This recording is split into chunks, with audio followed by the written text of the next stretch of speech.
गुरु प्यारी साध संगत जी, प्रेम से कहना धान निरंकार जी। आशा करती हूँ सतगुरु माता जी की कृपा से आप सभी अच्छे होंगे। आज मैं आप सभी के लिए एक नई साखी लेकर आई हूँ। हमारी आज की साखी का विषय है दुख का कारण। चलिए सुनते हैं आज की ये साखी। साध संगत जी, सुनंदा अपनी ननंद पल्लवी के कमरे की सफाई कर रही थी। तभी सुनंदा की सास कमरे में आई और कहने लगी, देखो बहू, मेरी बेटी 3 सालों के बाद घर आ रही है। उसका कमरा यूं ही बंद पड़ा था। तुम इस कमरे की अच्छे से साफ सफाई करना। वैसे भी तुम जानती हो ना कि मेरी बेटी को धूल से एलर्जी है। सुनंदा कहने लगी, माँ जी मैं अच्छे से साफ सफाई कर दूंगी, आप जाकर आराम करिए। तब उसकी सास कहने लगी, और हाँ, राशन का सामान भी अच्छे से मंगवा कर रख लेना। आखिर वो इतने दिनों से मेरे हाथ का खाना खाने के लिए तरस गई होगी। और हाँ, बाज़ार से थोड़े से नींबू भी मंगवा लेना। उसे खाने के साथ नींबू का अचार बहुत पसंद आता है, तो अचार मैं खुद अपने हाथों से बनाऊंगी। सुनंदा सास की भरी हुई आंखें देखकर भावुक हो गई और सोचने लगी कि एक बेटी चाहे कितनी भी बड़ी क्यों ना हो जाए, उसकी माँ हमेशा उसे छोटी बच्ची की तरह प्यार करती है। सुनंदा सास के गले लगते हुए बोली, माँ जी आप चिंता ना करें, दीदी के लिए तैयारी में मैं कोई कसर नहीं छोड़ूंगी। आखिर 3 सालों के बाद मेरी ननद विदेश से घर आ रही है। सुनंदा की सास कहने लगी, सुनो, दामाद जी के लिए गाजर का हलवा बनाना है, तो तुम गाजर बाजार से मंगवा लेना। 1 सप्ताह से घर में उथल पुथल मची हुई थी। जब से उन लोगों को पता चला था कि पल्लवी अपने पति के साथ मायके आ रही है, तो पल्लवी के मायके में सभी खुश थे।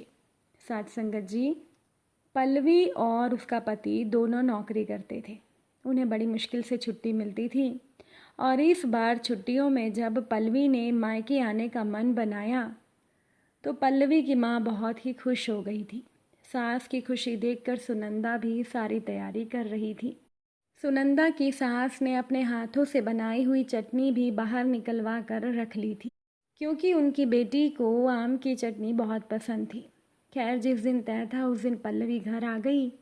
पल्लवी सभी के लिए कुछ न कुछ उपहार लेकर आई थी।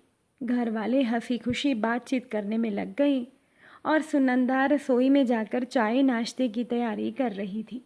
पल्लवी कहने लगी, भाभी पकोड़े बना रही हो ना, तो मेरे लिए पनीर के पकोड़े ज़रूर बनाना। तो सुनंदा ने रसोई से जवाब देते हुए कहा, हाँ दीदी, मैं पनीर के पकोड़े भी बनाने वाली हूँ। देखते ही देखते पल्लवी को मायके आए 7 दिन हो गए। लेकिन इन 7 दिनों के अंदर ही पल्लवी ने अपनी भाभी सुनंदा को बहुत परेशान कर दिया था। वो हर बात में अपनी भाभी पर रोब दिखाने लगती थी, क्योंकि रिश्ते में भी वो अपनी भाभी से बड़ी थी। सुनंदा भी सोच रही थी कि कुछ ही दिनों के लिए तो मेरी ननद आई है, इसीलिए सुनंदा ने कुछ नहीं कहा। अब ऐसे ही एक दिन दोपहर में थोड़ी बारिश हो रही थी, तो सारा काम ख़त्म करने के बाद सुनंदा अपने कमरे में आकर आराम करने लगी। तभी पल्लवी भाभी के कमरे में जाकर बोली, भाभी आराम छोड़ो, मेरे कपड़े धो दो, मेरे कपड़े बहुत मैले हैं। सुनंदा आंखें मलते हुए उठकर बैठ गई और कहने लगी, दीदी ये क्या तरीका है? क्या आप देख नहीं रही कि मैं सो रही हूँ? मेरे ऊपर आपने अपने मैले कपड़े लाकर क्यों रख दिए? तो पल्लवी गुस्से में बोली, मैं बाजार गई थी, मेरे कपड़ों पर धूल मिट्टी लग गई, तो आपको साफ करने के लिए दे रही हूँ, इसमें बदतमीज़ी की क्या बात है? सुनंदा कहने लगी, दीदी मैं मंदिर गई थी, तो मुझे मंदिर में आपकी सास मिल गई। ये सुनकर वो कहने लगी, हाँ तो क्या हो गया? मेरी सास आपको मिल गई तो क्या हुआ?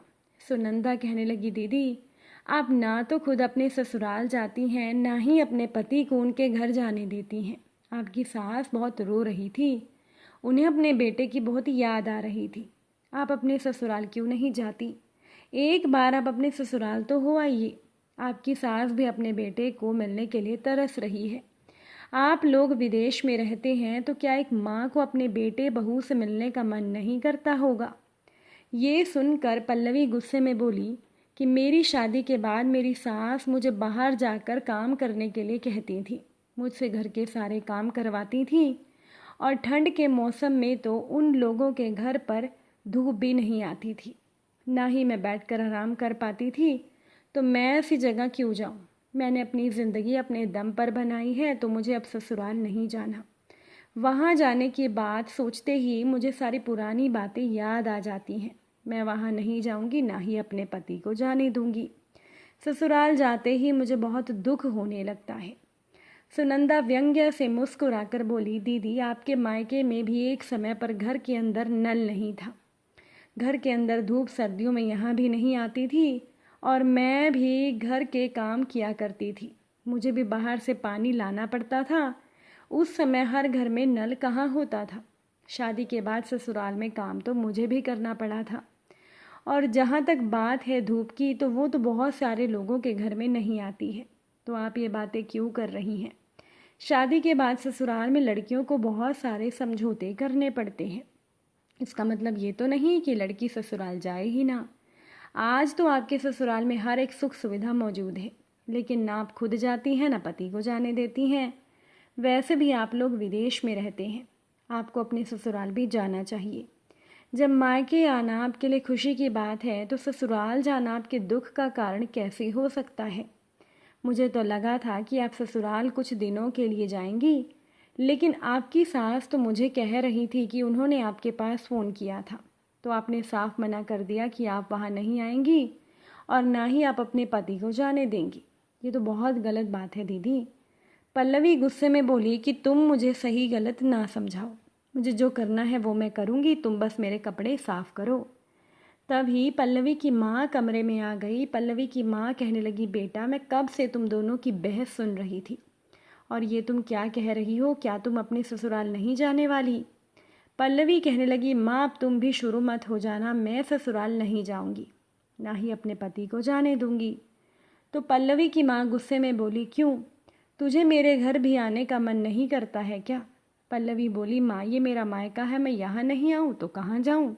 मुझे आपसे मिलने का बहुत मन करता है, ये आप क्या बोल रही हो?